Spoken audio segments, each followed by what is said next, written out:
Good morning, everyone. Welcome to our February Accelerate. This program is designed to connect our members of business. Accelerate provides an opportunity to hear updates pertaining to regional, statewide issues affecting the business community. Today, we are pleased to hear from Southern Miss Athletic Director, Jeremy McClain. Following his remarks, there will be a time for Q&A. In the bottom right hand of your screen, there's a place that you can submit any questions that you might have. Please feel free to submit. We also want to thank Southern Miss Athletics for sponsoring today's event. We will start off our program today with an invocation from Mike Dixon, the Executive Director of the Pine Belt Foundation, and he will be followed by Alan Anderson, the Chamber Division Chair, and he will be recognizing our new members. Thank you all for joining, and we look forward to hearing from Jeremy today. Mike, invocation, please. Thanks, Rob. Let's pray. God, even in the midst of this still difficult season in our world, we are thankful that though we are separated, we are not alone. And God, we humbly ask for healing for all those who are ill, for your comfort for all those who are mourning, for protection for our caretakers, for community and friendship for the isolated, and for wisdom for our decision makers. God, encourage within us a continuing commitment to love and sacrifice for all, so that we might choose to love each other as we have first been loved. And may our continued time apart give us a fuller sense of your grace and what is really important in this world, so that we might reflect those things later on. And God, we love you, and we ask all of these things in your abiding name. Amen. Good morning. I'm honored to announce our newest members: Alive Hydration and Wellness, Beyond Therapy for Kids, Big Level Trucking, Centerpoint Energy, Coe's Beauty Bar, Complete Environmental and Remediation Company, Comprehensive Radiology Services PLLC, Edward Grog, EE Express, Faith Works Photography LLC, Fish Window Cleaning, H&M Construction Company LLC, Hattiesburg Disability American Veterans Chapter number 62, Heart of Hospice, Humana, Image for Teens Incorporated, Legacy Realty Group, Local Impact Analytics, Longleaf Pines Resort, Magnolia Shredding, Main Squeeze Juice Company, Merchants and Marine Bank, Mississippi Forestry Association, Mitch Brent Shelter Insurance, Noble Motive Incorporated, Perfect Touch Cleaning Services, Pine Belt Robotics Academy, Premier Homes of Mississippi, Southern Bancorp Bank, Specialty Machine Works Incorporated, Stealth Security and Investigations LLC, Stinger Industries, Which, Holy Fire Foods LLC, and Zen Business. To find out more about our new members, please sure to visit the adp.com to view their member listing, along with finding and following their social media and website pages. And now Jeff Mitchell with the Southern Miss Deputy Director of Athletics is going to provide sponsor remarks and introduce our speaker. Thank you. Alan, thank you. And to Chad and Vanessa, thank you as well. We are thrilled to be the sponsor of this program today. And in advance of Jeremy's remarks, I want to share with you a little bit about Southern Miss Athletics. Most of you are familiar, but just to give you the basic core of what we do, and Vanessa, you can show the next slide. We're developing future leaders. We have 360 student athletes who proudly wear the black and gold, and they represent 17 NCAA Division I sports programs. And they are inspired every day by a talented group of coaches and staff that work to prepare our student athletes to be as successful as they can possibly be on a day in and day out basis, and to be great ambassadors for our university. Vanessa, next slide. We create fun experiences for our community. It's hard to believe, but we sponsor or host over 140 athletic events on an annual basis. So there are many opportunities for you to come by campus and watch our student athletes compete. Next slide, Vanessa. We inspire our region.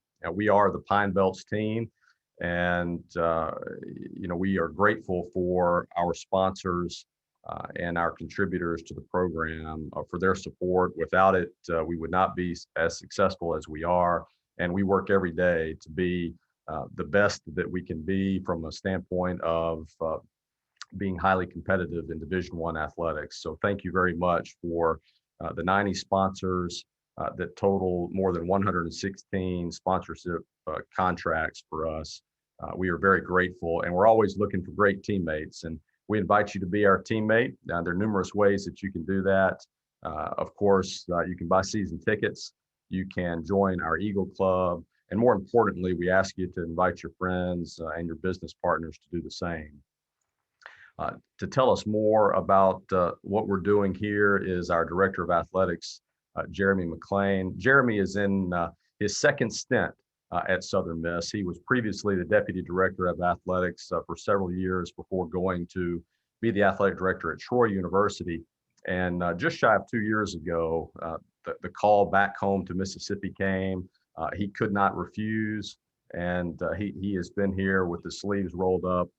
Of course, this past year plus has been pretty difficult for all of us, but he has been a very steady presence in our department and in the community, leading Golden Eagle athletics, and we're very excited to have him back in Hattiesburg.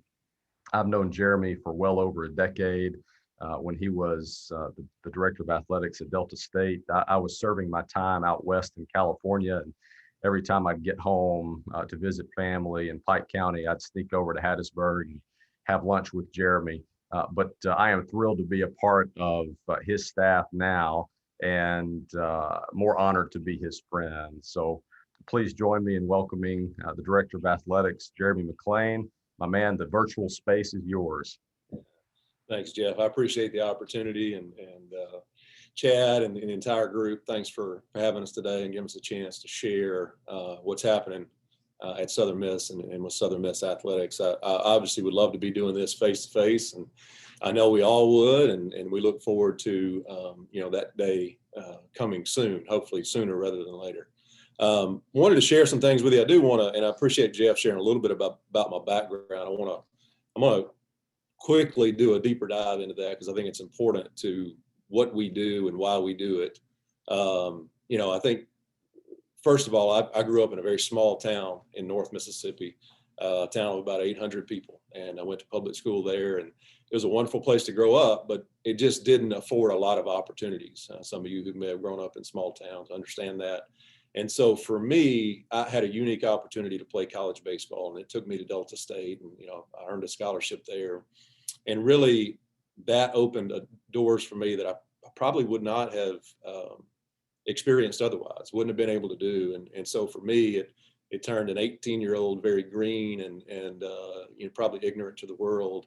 It allowed me to grow so much, and as college does. But when you're part of an athletics team at the college level, you learn some things that really stick with you. And so for me, the ability to learn work ethic and being a part of a team, and competitiveness and all those things that allow you to grow as an adult, I think really put me on a path that would have been much different had I not had the opportunity in college athletics. And so for me, that's kind of the basis of what we do every day. I think for me, and I had a chance to play baseball after college for several years, and then got into the corporate world and just really felt called to get back on a college campus and be a part of college athletics for the reasons I mentioned.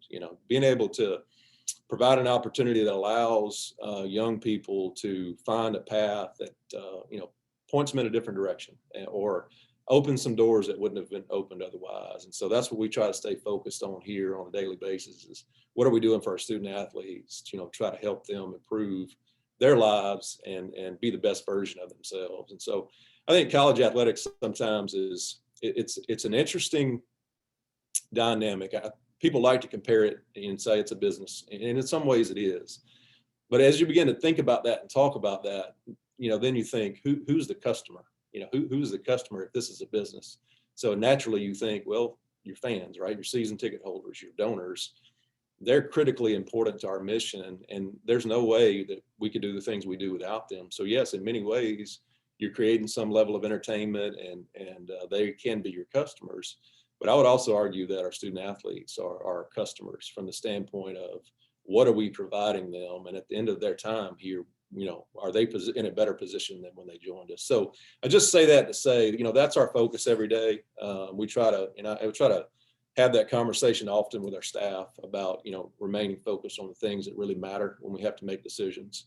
And this year really has made that more important, more apparent than ever as we've tried to work through what's really been a difficult year. And Jeff mentioned that, and I know you've all experienced it in different ways. And so for us, it's been trying to provide, a similar experience to what we're accustomed to and remain safe at the same time. And it's obviously been a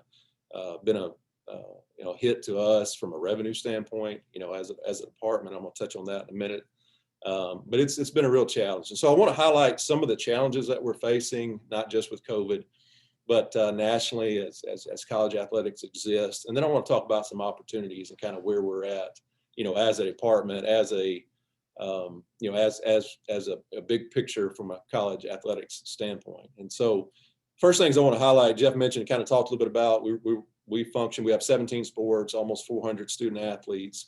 There are 130 FBS athletic programs throughout the country. Okay, 130 football playing schools that compete at the FBS level, or 10 conferences, 5 Power 5, 5 Group of 5. And so I want to lay out this landscape for you a little bit, so you guys understand some of the challenges we face when it comes to budgets and revenue and things like that. The SEC, we're in the SEC footprint, so I'll give you some type of comparison there. I think the average budget for an SEC school right now is about $150 million. Now, there's some who are lower than that, obviously, but there's some upwards of $200 million a year. Our budget here is about $25 million a year. So 25 million versus about 150 million on average in that league. Now, we don't compete day in and day out with the SEC. I think we all understand that, but in some ways we do. And so to give you just kind of some comparisons between Power 5 and Group of 5, that's a pretty large discrepancy. And that has, over the past 15 to 20 years, has really, really escalated. There was a time when, our budgets weren't that different. Maybe the SEC was twice as much, but now you're looking at such a big disparity in resources and what you're allowed, to do or what you're able to provide, that it really, really creates some challenges for us. So that's just a budget comparison, again, to give you kind of the national landscape, if you will, of what that looks like, and and kind of how that's grown over the years. Some of the other challenges we're facing at a national level, and this is all of us, not necessarily at Southern Miss, but there's two major issues that I want to just hit on real quick. One is a name, image, and likeness conversation, and I'm going to give you the Cliff Notes version of this, but for years, amateurism in college athletics has been founded in the fact that student athletes really can, they can earn their scholarship and really a little bit above their scholarship with cost of attendance. But, we haven't gotten to the point where we're paying student athletes, and we haven't gotten to the point where they can earn additional income just in the vein of keeping amateurism intact.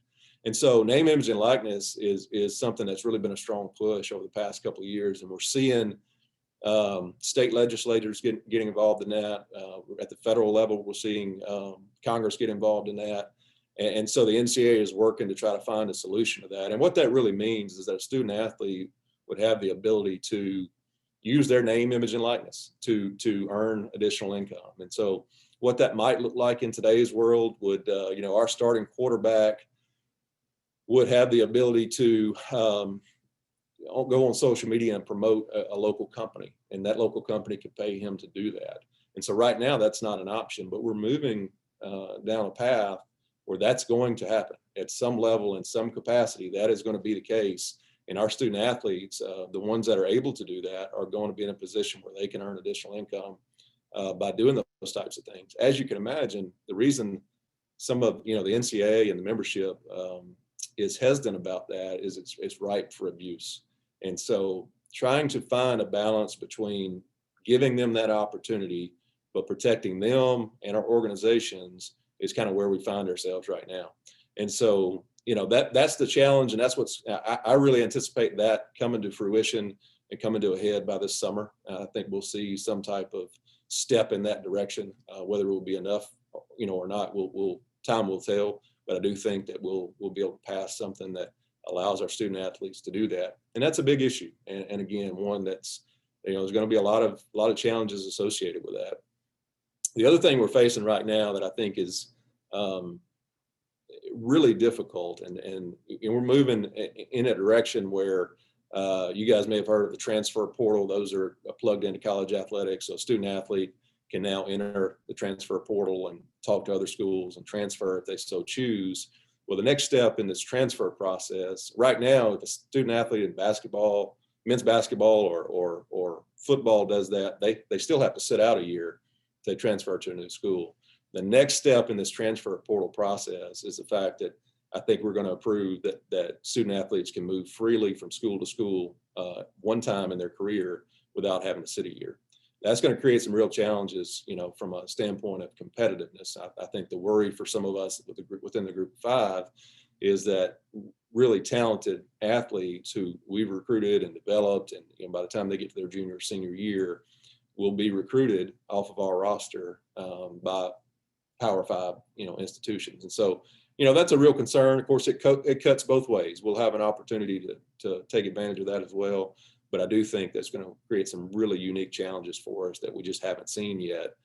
And we're going to have to be prepared for. So as I mentioned earlier, one of the challenges for us right now has been, let me back up. I came back, as Jeff said, really excited about coming back to Southern Miss. I was here before as the deputy AD and went to Troy as the AD, came back here in May of 2019. And, I was really excited about the possibilities here and still am very much. And we really had begun to make some traction over that first, 10 months or so. And then obviously we got to last spring and had to just pump the brakes because everything shut down for all of us. And so this year has been a lot of taking a step back, evaluating some things, trying to, I told you guys we're about at a $25 million budget. Our revenue loss this year is going to be close to $5 million. And so as you think about the percentage and you think about your businesses and what that looks like, and taking a hit like that is not easy. And so for us, it's been about trying to, reprioritize, make smart decisions, cut our budget where we can without really trying to negatively impact our student athletes. And so I say all that to say there are a lot of things that I would have loved to have done in year 2 that we've kind of had to hit the pause button on. And now we're beginning to kind of revamp and start back over on some larger projects that we want to see happen. So for us this year, in many ways, has been about small steps forward, trying to get through the next day and trying to get through the next month. And, we had a very challenging football season and we couldn't sell as many tickets as we normally do and had some challenges on the field, and some of our student athletes chose not to participate.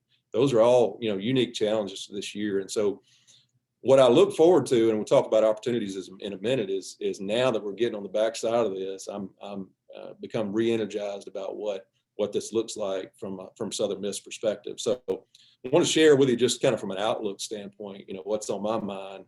I'll first say that I think we've got an outstanding group of coaches. I'm really, really excited about, our group of coaches and what's been happening here over the past couple of years. The day I took the job, within 48 hours, I had started a coaching search for a men's basketball coach back in April of 2019, early May 2019. And so I'm really, really pleased with Jay Ladner and what he's done with our program in a short period of time. I think if you follow our basketball program, we all want a few more wins right now. But I also think if you're paying attention, you see the progress that's being made and how the step forward from last year to this year and how competitive we are. And so really excited about Jay and what he's brought to the table. And then on the football side, we obviously hired a new staff in December. And Will Hall is hit the ground running. He's done a fantastic job of kind of energizing, this building, our staff, our student athletes. He has really brought great energy to the entire program, and you've seen it in recruiting. He did a fantastic job of addressing needs, and really in December signing period, in a short period of time, really in a couple of weeks, having a huge impact and signing kids within our footprint that have a chance to be really, really special. And so he's hit the ground running. He's hired a great staff that they're young and energetic. And if you've had a chance to be around any of them or hear them on the radio, or you'll get that sense that, they're really excited about being here. And it's shown with our student athletes. I think they've first couple of weeks of workouts have really enjoyed kind of the atmosphere and what's being done here. So we'll start spring ball with football here in a few weeks and finish that up. I think March 27th will be our last scrimmage/spring game. And so excited about what that looks like, and then moving into next year. And so I say that to say, we've had an opportunity to make some hires here on our coaching staff. And my focus in that regard has really been bringing people on board that fit what we want to do from a culture standpoint. I'm a huge believer that you will only be as good as your culture is. And so I know many of you who run businesses or lead groups within businesses, you understand that the people who come to work every day and show up and represent you, that's the most important thing you'll ever do, is who you hire, who can represent you. And so for us, culture is the key. And so any staff hires we've made, any coaching hires we've made, it's really been focused on that. And so these guys have brought a great level of energy, positivity, work ethic. They're representing Southern Miss the way we want to be represented, and it gives me great hope for what this looks like, in the future and where we're headed. Couple of things as we look forward, we're talking about coaches and programs and kind of moving in the right direction. And I think for me, a couple of things that have to happen for us to continue to be successful. One is we have to grow revenue. I told you this year has been a challenge just from a COVID standpoint, but as we get back to some level of normal, we have to find ways to grow our revenue, and we'll talk a little bit about that in a little bit. But I think for me, we've been focused again on this year trying to plug the dam, so to speak, but we begin to shift our focus back to how do we reorganize? How do we rebrand? What are we doing on the fundraising side that we can do differently? What are we doing from a ticket sales standpoint that we can do differently? Are we maximizing all of our opportunities in the community from a corporate standpoint? So those are all things that we've dug in, recently at a high level, and are beginning to make some progress in that regard. But we have to be able to grow our revenue if we're going to get to where we want to be, and all of us see Southern Miss athletics be, what we want it to be. And so for me, that's going to be a key thing moving forward. So part of that is we've started a strategic planning process. And again, this really, I had planned on starting this last spring, but we hit the pause button because we didn't really know what coming out of this, what it was going to look like. And I didn't want to put a strategic plan in place that didn't make sense post-COVID. And so we hit the pause button, but in December, after we got our new football coach hired and staff moving in the right direction, we re-engaged in that strategic planning process. And we're really taking a deep look at some of the things I just mentioned, our reorganization of our department, a rebranding of how we're fundraising. We're going to look at a full-on facility campaign. And there are challenges on our campus and opportunities from a facility standpoint. We just haven't been able to move forward over the past decade. And so, one of those is Reed Green. We'll talk about that. It's obviously in very much in need from a basketball playing standpoint of some renovations. And if you guys will remember, back in April 2019, we passed referendum for the sales tax, if you will, and that's been going great. We've been able to, those funds are coming in on a monthly basis, and so we are we're part of the strategic plan is the planning of Reed Green, and how do we make a difference there? And a big part of that obviously is bringing more events, outside events into Reed Green. It's about creating an atmosphere where we can bring outside events and play basketball at a high level. And so we're digging into that, what that looks like and what's the smartest, most efficient way to spend these resources. But it goes well beyond that. You know, there are going to be some things we do to regreen above and beyond what's brought in from a sales tax standpoint. We've got some plans at baseball. We've got some plans for softball and track. You know, we've got some things we want to do from a football perspective. And so this strategic planning process is really going to be about big picture, long-term, 6, 8, 10 years. Where do we want to go over the next decade, and what do we want to look like when we get to the end of the road? And so I think this will be one of the most critical things we do, will be this process and making sure that we engage the right people, that we put together a plan that's going to start moving the needle for us. And so that's what post-COVID is going to look like for us, you know, as we begin to head down that path and begin to map out the future, if you will. And you know, I think one of the challenges here for us, and I don't hide from this, is the past decade, we've had a lot of challenges. Some of them have been revenue driven. Some of them, we had an NCAA issue that you know, kind of upended us on the men's basketball side. We had a couple of difficult football seasons. And so for me, you know, it's about how do we kind of take a step back, reevaluate what we've been doing, and really kind of chart that path forward. I think we've got an opportunity here to be one of the best group of 5 athletic departments in the country. And again, the reason I came back to Southern Miss is I really believe that, and believe that we've got an opportunity to do something special. There are great things happening on this campus, across this campus, from you name it, you know, from a school of business to, you know, research down on the coast, whatever it may be. There are great things happening on this campus, and we're probably in a better position than we've been in quite some time. So I want our athletic department to do our part to make sure that we're representing Southern Miss the right way. And I think we've got a great opportunity to do that. And I get up every day excited about what that looks like. So then it becomes how do we, you know, part of that moving the needle and charting the path, you know, is really about, you know, what's next for us, and how can people help us? And so I think, again, post-COVID, one of the ways that it's going to be really important that, and I kind of say this to this group to say, you know, we need everybody on board here. It's going to be really important that post-COVID, you know, we create excitement around our football program, and we sell tickets at a level that we never have before. And again, I think we've got the staff here to create that level of excitement. I think we're going to win. And over the course of the next few years, we're going to win at a very high level. And so we've got to come out of this with the opportunity to, you know, create more revenue than we ever have from a season ticket sales standpoint with football, to move the needle and create more revenue on the basketball side, to do the same with baseball. And we've got to be able to fundraise in a way through the Eagle Club, and from a major gift standpoint, especially as we initiate a facilities campaign, we've got to be able to function at a level much higher than we ever have.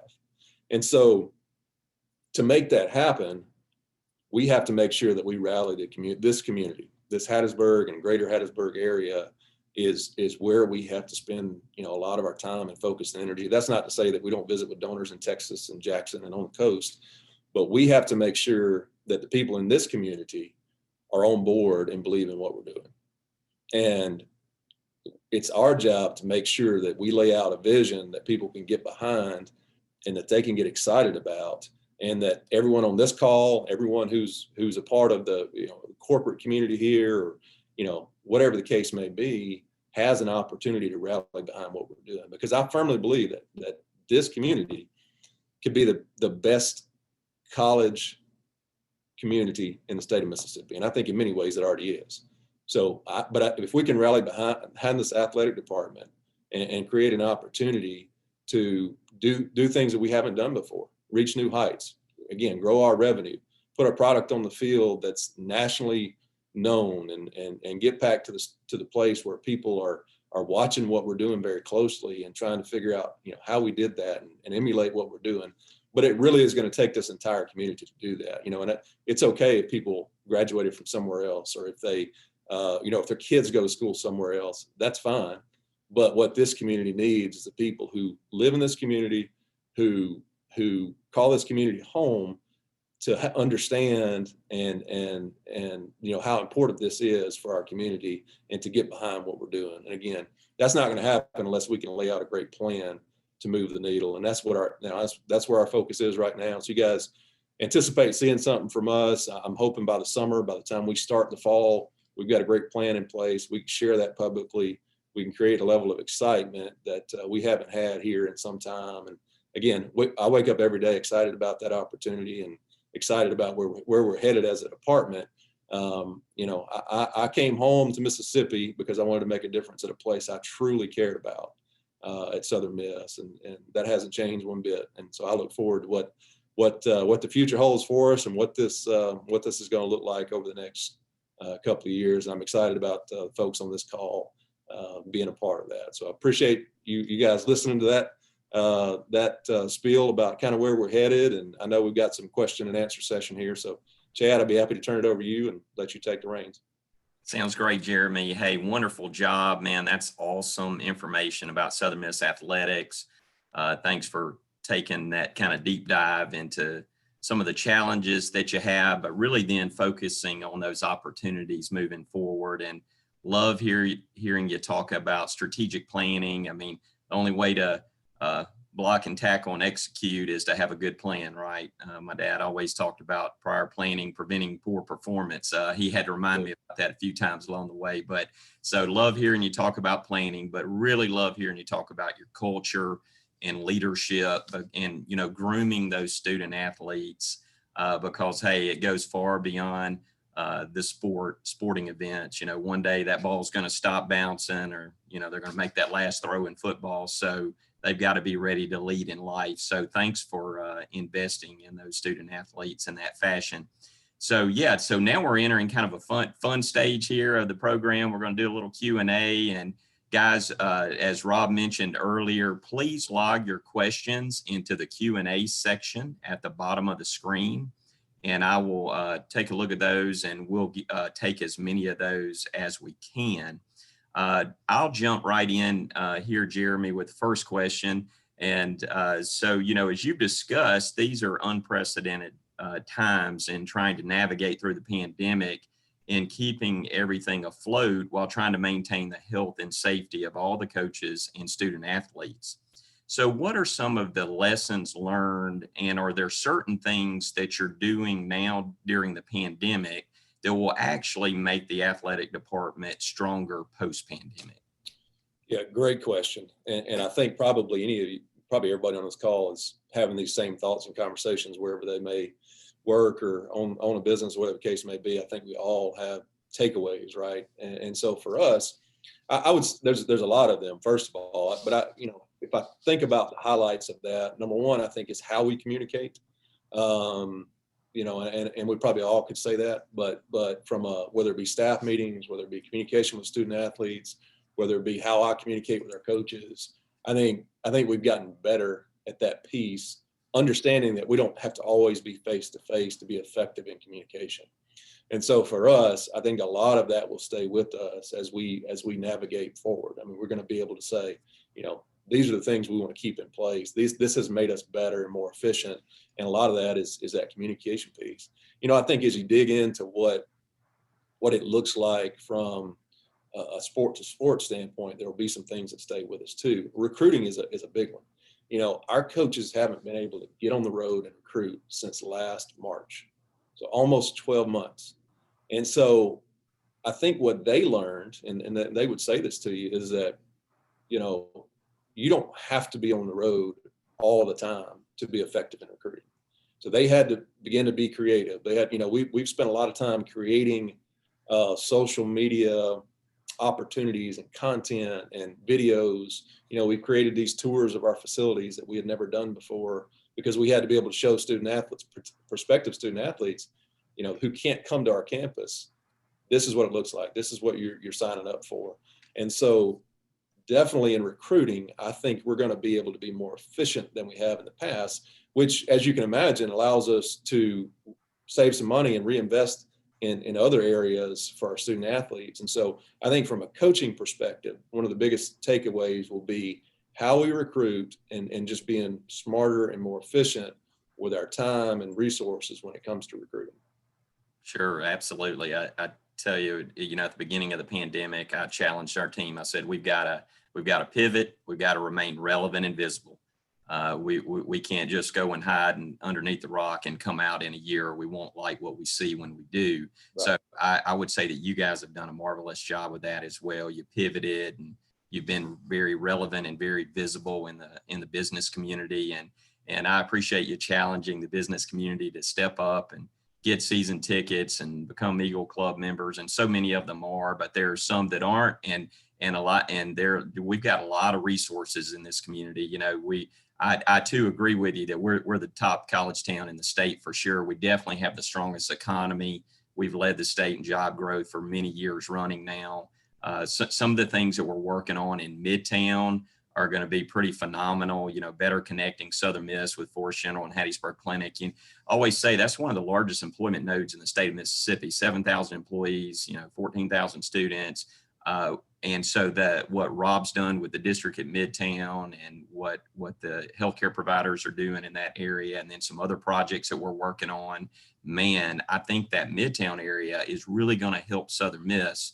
And it goes both ways. Southern Miss helps that, man. So pretty exciting stuff going on there. I'll say this too, Chad, just on that note is that I want everyone to understand as I'm talking about that, I understand that from an athletics standpoint, we have to do our part. We want to be part of that.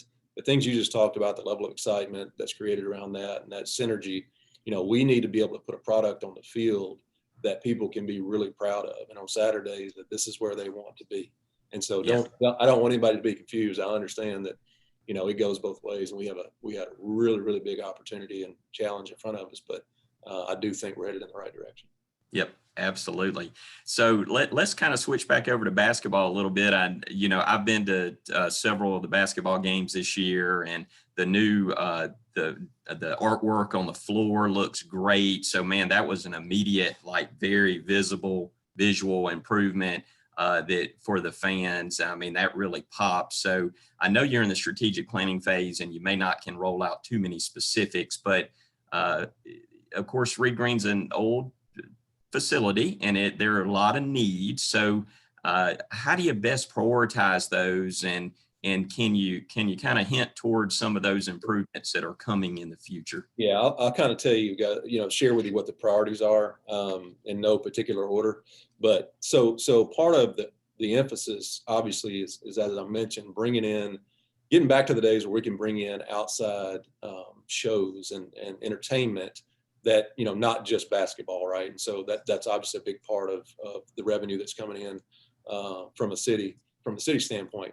And so on that note, a couple of things that we have to do to be able to do that is improve our loading dock. All right, that's not sexy. That's not, there's nothing that jumps out at you there, but it is expensive, and it is critical to be able to upgrade that to a point where people will come to Hattiesburg and to Reed Green and be willing to put on a show. So we have to upgrade our loading dock, and there's some challenges there we're working through. We have to improve the rigging system in the ceiling, which is a big undertaking as well, that for those same reasons provide an opportunity to for people to be able to come in and put on shows. We're going to improve and dress up the entrance to the facility.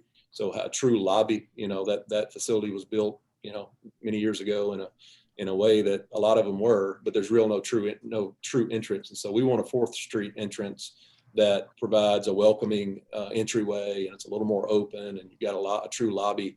And that same time, improve the restrooms and concession areas and really renovate those. And then the other thing that we have to do is, and these really go hand in hand, is we need to build within our footprint there a practice facility for our basketball programs. And part of the reason that if we're going to take Reed Green offline multiple times a year to do outside shows, we have to be able to provide space for our basketball programs to continue to practice. And so most Division I programs, they have a game court and a practice facility. So that's a step we have to take for a lot of reasons, but from a competitive standpoint, we've got to be able to provide that opportunity for our student athletes. So those 4 things are priorities for us. It doesn't mean there won't be more, but those are the four we're focused on out of That's the gate. awesome. Well, we're excited about it. I mean, gosh, that's that facility, even though it's older, has a lot of potential, a lot of heritage, and man, we're pumped about the future there. So, kind of looking over on the baseball side of things, baseball season, Coach Barry's done a marvelous job with Southern Miss baseball, and it's right around the corner. What does it look like during the pandemic, just from a fan perspective and ticketing, and how's that going to look and feel for baseball this spring? Yeah, Chad, it's of all the things that have kept me up at night, this has been one that really has given me a lot of heartburn, because I know how much our folks love our baseball program. We're very, very fortunate to have Coach Barry and his staff and have the tradition that we have here. And so obviously we're still under a governor's order to limit capacity at events. And so what we've done is try to take the approach to take care of our season ticket holders first. And it's the same that we did with football and basketball. And so we're in a position where we think we can we know we can take care of our season ticket holders, allow them the opportunity to come to games. Really the Roost is, we're going to make a few adjustments there, but people will be able to still participate at the Roost. They'll have X number of tickets at their spot. We'll be able to, same thing kind of in the suites, we won't be able to do anything extra, but we think we'll be able to manage that because there's actually a 75% capacity in premium areas as part of the executive order. But in the bowl, in the seating area, it's still 25%. And so we really have had to scale that back. And so right now, if you're a season ticket holder with baseball, you have the opportunity, as long as you put in your deposit and did all the things that you need to do, you should be taken care of and be able to get into the game. The challenge is right now there are no single game sales, and we hope that changes as we move into the season. But right now, out of the gate, we're going to have to limit it to season ticket holders only. And so that's what that looks like. And again, that's still a large number of people, but just unfortunately, we won't be able to do walk-up individual game sales out of the gate. And Sure. But very hopeful that as we move into the season, we can lessen some of those restrictions. And I will say there is a mask mandate for baseball. And again, that's part of the executive order. It's a little bit different than what we did for football, but we feel like it's really important to maintain that, everyone needs to wear a mask unless you're eating or drinking. So it'll be new, but we're just thankful we get an opportunity to go watch baseball, and we got a chance to have a really good year, I think. And so it should be a lot of fun. So we're thankful to get some people in the stadium. Yep, for sure. Well, we're pumped about it, and I know it's going to be another great season with Southern Miss baseball. Everybody will navigate through the challenges. So we're getting some good questions here from some of our participants. This one's on the football side of the equation. Andrew asked, he says, Ohio State is on the schedule in the future for football. How did that come together, and who approached who? Yeah, great question. We do a lot of these. Jeff, who's still on the call, does a lot of the day-to-day scheduling, phone calls and emails, and I've spent a lot of my career doing it too. And I can tell you that it's like this giant jigsaw puzzle, right? You're trying to put all these pieces together. You're working a decade out, and you're trying to manage this the best you can. And so I think that opportunity came up really in conversation. They had an opening. We were looking for an opening. And so Jeff and I began to talk about, hey, what about this? Could our folks get excited about this? And we just felt like the change from playing SEC opponents every year, which there's value to that for sure. We just felt like it'd be something different for not only our fans to potentially take part in, but for our student athletes to get excited about, with the opportunity to go play in their stadium, and a lot of tradition and history there, obviously. And so it really was a process where they had an opening, we had an opening, and it came together, and like many of them do. And sometimes it's being in the right place at the right time. And Jeff will tell you, it's about making a lot of phone calls and just kind of being really diligent about keeping conversations going with people. And so that's how that one came about. That's great. I know everybody was getting a little antsy about, when's the baseball schedule going to come out? When is but man, think of, I can relate to that. I can understand all of the time and effort to get those games scheduled and in some cases rescheduling. Yeah. So that's This year, that's been the challenge with baseball was, we felt like we had a schedule completed 2 or 3 times and then it changed on us. And so we tried to hold it back until we felt really confident that we were close to complete as possible. Sure. Let's stay on the football theme here. There's obviously a lot of positive anticipation surrounding the hiring of Coach Will Hall as a football coach. What ultimately led you guys to Coach Hall, and what do you think his secret sauce will be in trying to take the program to the next level? Yeah, great question. We had a great group of candidates, and I've said that throughout the search. I was I think from a standpoint of we were really kind of the only girl at the dance, so to speak. For a while, we were the only opening. Our opening was kind of early, and so there was a lot of interest in our program, and for many reasons. Obviously, history of success, recruiting footprint, all the things that there are a lot of people that were interested in the job. Will was somebody who I have known for over a decade, have watched his career. I was the AD at Delta State. He was the head coach at West Alabama 10 years ago. And so kind of watched him and kept an eye on him. Obviously, he's a guy from, North Mississippi. And so we had a lot of mutual connections. And so I just watched his career, and he and I talked on occasion over that decade. And just really felt like, he was always a guy that intrigued me. But as we got into the process and began to interview candidates, I think it became really clear that for him, he's the right fit at the right time for us for a multitude of reasons. Number one, the level of positive energy and ability to connect with people that he brings to the table. And I told every candidate that we interviewed, if you can't connect with people at Southern Miss, you don't need to be part of this. You're not going to be successful. And so it was really important to me that he could connect with people, and he already had these built-in connections, not only throughout his career, and he's been recruiting the state of Mississippi for his entire career. His father was a legendary high school coach, and Will had grown up, around a lot of these coaches and just had these connections at the high school and junior college level in the state that were already in place.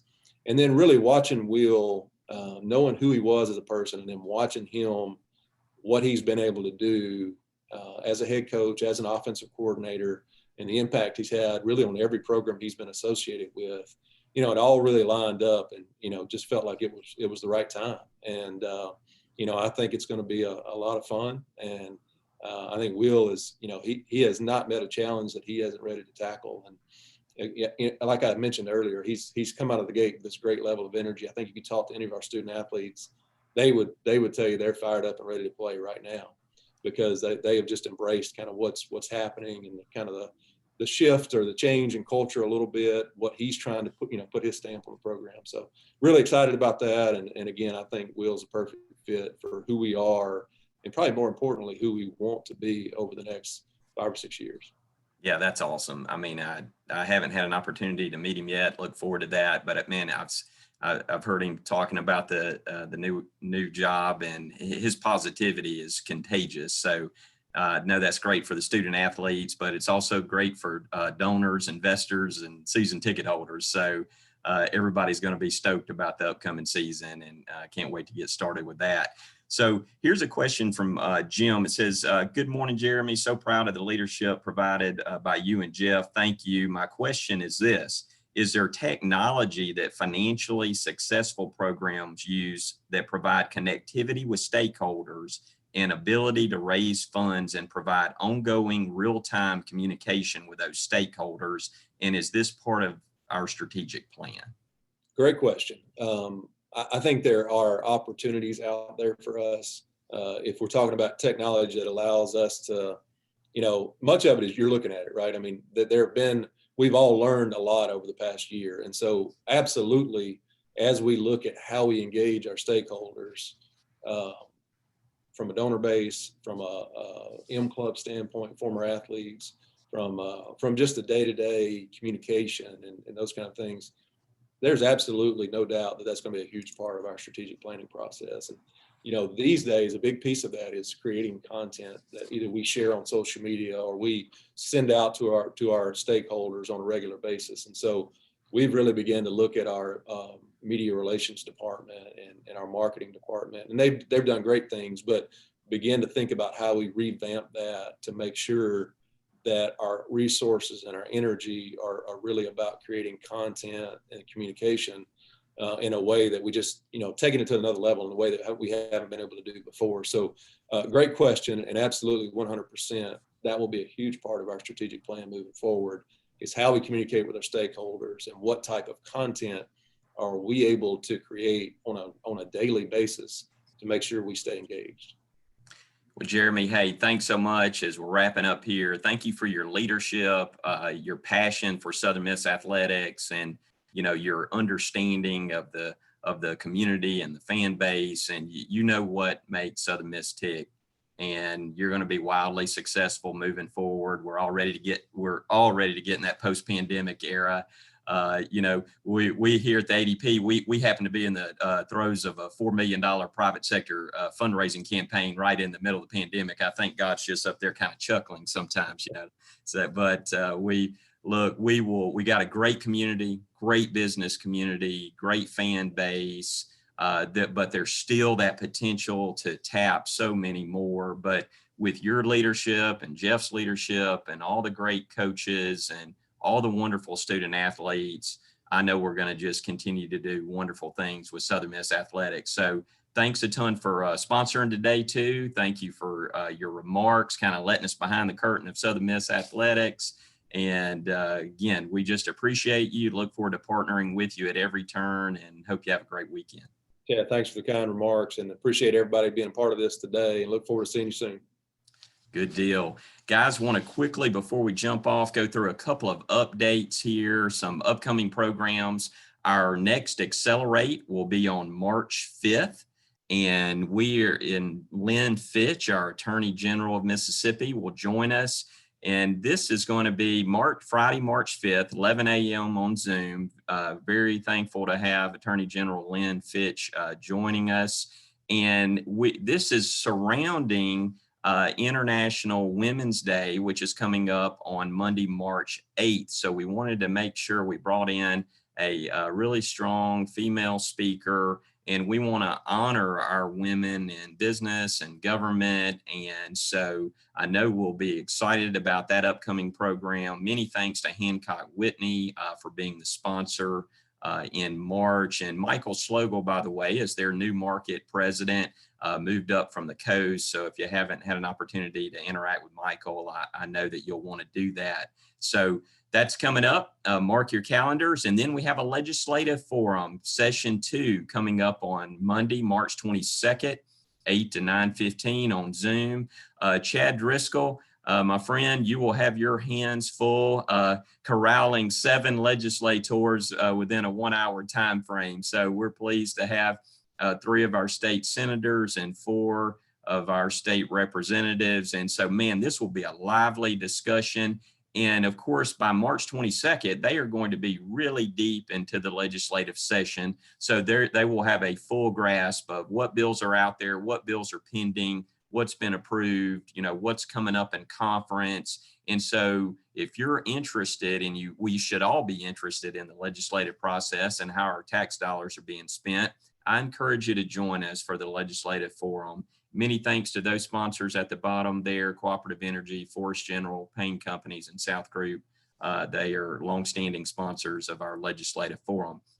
And then finally, I would just mention, kind of looking ahead into the future for Accelerate on Friday, April 9th, we're going to have a State of the Region address. And our Mayor, Toby Barker, will be with us, as well as Warren Bird over the Lamar County Board of Supervisors and David Hogan over the Forest County Board of Supervisors. So that'll be a great discussion as we interact with our public officials about how they're helping the units of government navigate through the pandemic, and looking forward to the post-pandemic era. Thanks a ton for being with us today, and I hope everyone has a wonderful weekend. Take care.